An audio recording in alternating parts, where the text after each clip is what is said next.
એક મોટા સમાચાર, અમેરિકા જઈને નોકરી કરવાનું અને સ્થાયી થવાનું સપનું જોઈ રહ્યા ભારતીયો માટે આંચકારૂપ સમાચાર સામે આવ્યા છે. ટ્રમ્પ વહીવટી તંત્રએ H-1B વિઝાની ફીમાં તોતિંગ વધારો કર્યો છે.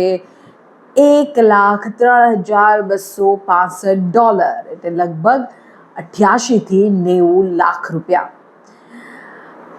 વ્હાઇટ હાઉસની મંજૂરી બાદ US department of homeland security દ્વારા કવાયત હાથ ધરાઈ છે, જેને સૌથી મોટી અને માઠી અસર ભારતીય આઈટી પ્રોફેશનલ્સ પર પડશે. પૂરી જાણકારી તમને વિગતવાર આપું છું.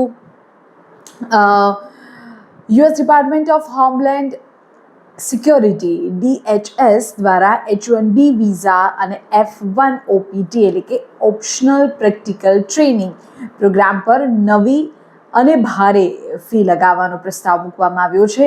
આ નવા નિયમો હેઠળ અમેરિકન કંપનીઓએ વિદેશી કર્મચારીઓને સ્પોન્સર કરવા માટે $1 લાખ થી વધુ એટલે કે $1,03,265 જેટલી માતબર ફી ચૂકવવી પડશે. આ પ્રસ્તાવ હાલ વ્હાઇટ હાઉસની office of management and budget પાસે સમીક્ષા હેઠળ છે.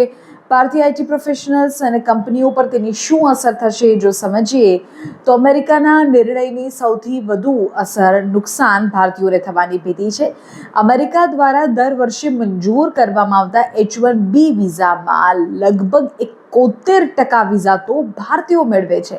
એટલે સ્વાભાવિક છે કે ભારતીયોને આપણને સીધી અસર થાય. એમાંથી મોટાભાગના કોણ છે? આઈટી ક્ષેત્ર સાથે સંકળાયેલા. હવે કે કંપનીઓ પર આર્થિક બોજ વધશે તેની જો વાત કરીએ, TCS, ઇન્ફોસિસ, વિપ્રો જેવી ભારતીય આઈટી કંપનીઓ તેમજ એમેઝોન, ગૂગલ, માઇક્રોસોફ્ટ જેવી ગ્લોબલ કંપનીઓ માટે વિદેશી કર્મચારીને સ્પોન્સર કરવાનું મોંઘું બની જશે. તોતિંગ ફીના કારણે કંપનીઓ હવે માત્ર ઉચ્ચ કૌશલ્ય અને ઊંચો પગાર ધરાવતા નિષ્ણાતોને સ્પોન્સર કરશે, જેનાથી જુનિયર કે એન્ટ્રી લેવલના ભારતીય એન્જિનિયર્સ માટે યુએસ જવાનો માર્ગ કઠિન બની જશે.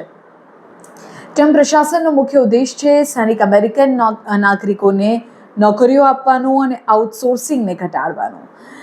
અમેરિકા સરકારના આ કડક પગલાંથી આઈટી સેક્ટરમાં મોટો ફેરફાર જોવા મળી શકે છે અને કંપનીઓ હવે અમેરિકા મોકલવાને બદલે ભારતમાં સ્થિત ગ્લોબલ કેપેબિલિટી સેન્ટર્સ GCCનો વ્યાપ વધારે તેવી પણ શક્યતા છે.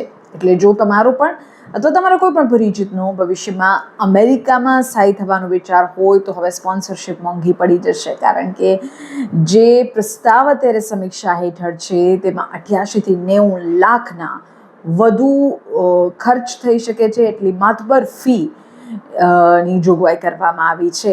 જે પ્રોજેક્ટ અત્યારે સમીક્ષા હેઠળ છે, જો એ રહેશે કે અમેરિકાની સરકાર આ બાબતે આગામી શું નિર્ણય લે છે અને ભારતીયો પર તેની કેટલી મોટી અસર આવનારા સમયમાં પડે છે.